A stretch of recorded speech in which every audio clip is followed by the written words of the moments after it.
Bem, pessoal, vamos dar continuidade à nossa análise sobre o iPad da Apple de 2010, 16 GB, como estamos apresentando aqui para vocês, e comparar com os aparelhos celulares que analisamos até a presente data ou até o presente momento.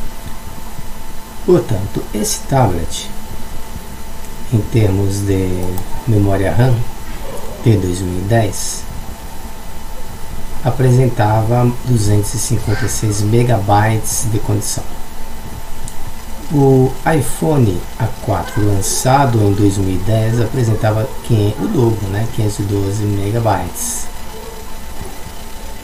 Será que podemos parar e analisar? Se voltássemos a 2010 e tivéssemos que escolher o iPad ou o iPhone, qual seria a melhor alternativa? Aparentemente seria melhor comprar um iPhone, aparentemente, mas precisamos analisar o contexto e as necessidades do usuário. Em termos de armazenamento interno, o Apple iPad apresenta 16 GB e o iPhone 32 GB, praticamente o dobro. Então até aqui o iPhone A4 ganha do Apple iPad lançados no mesmo ano. As características de ambos apresentavam tela TFT LCD com essas características de pixelização. Temos aqui outra característica interessante, que ambos os aparelhos apresentavam tela touch. Em termos de espessura, obviamente o tablet, que pela ficha técnica apresenta uma milimetragem maior. Em termos de espessura, Apple apresenta uma milimetragem maior também. Em termos de processador, o iPhone 2010 apresentava 1 GHz e o Apple iPad 1 GHz também. Sobre a GPU, que é a parte gráfica, observamos que a Apple trabalha sempre com esse modelo da PowerVR, enquanto a Motorola trabalha com processador Adreno e a Samsung alterna entre Adreno, ARM,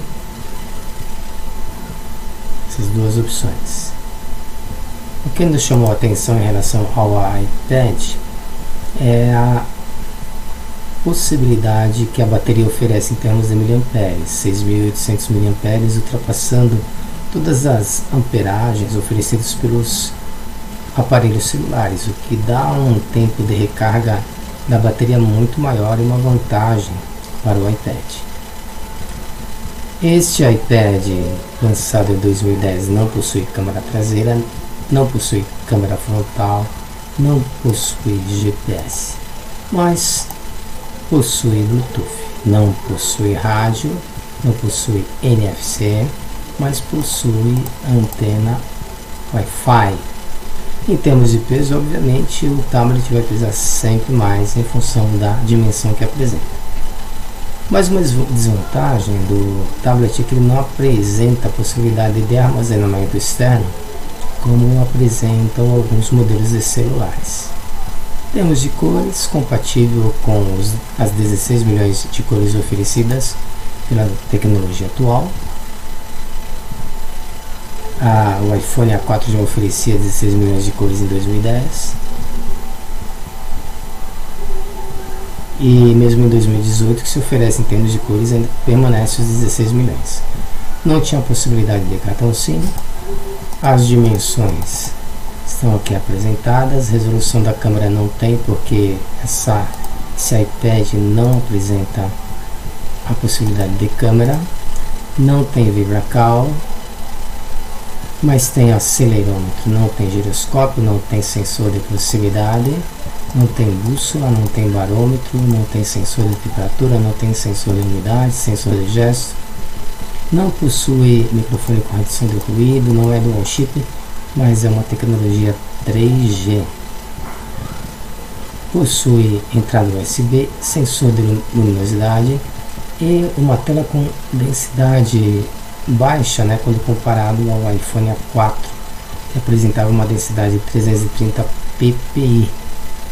O iPad apresenta só 132 ppi, portanto muito baixo.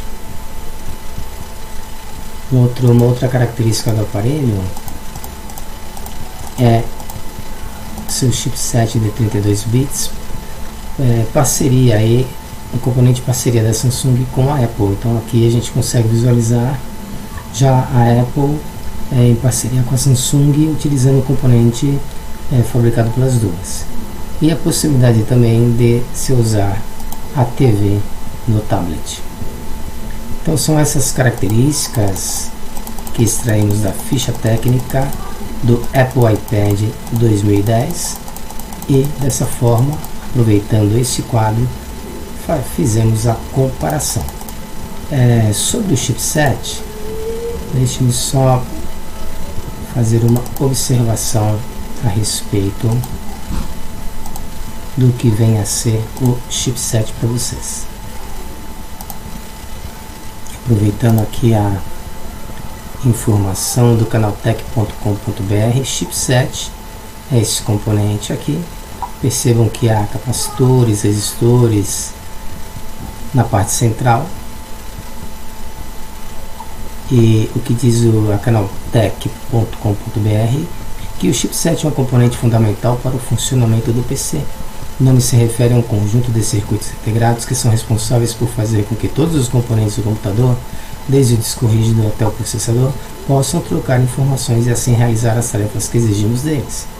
O chipset é dividido em dois componentes principais, ponte norte e ponte sul. A ponte norte é responsável por controlar todos os componentes rápidos do computador, enquanto que o ponte sul fica responsável pelos componentes mais lentos. Tá? Então, que são os componentes mais rápidos? O processador, a placa de vídeo, a memória RAM, e os componentes mais lentos, os dispositivos de entrada e saída, tá? Que inclui disco rígido, USB, a paralela PS2, utilizado em teclados e mouses antigos, slots PCI e ISA. Com esse conceito de chipset, acho importante apresentar para vocês também. Espero que vocês tenham gostado da apresentação da ficha técnica do nosso tablet iPad. Obrigado pela atenção.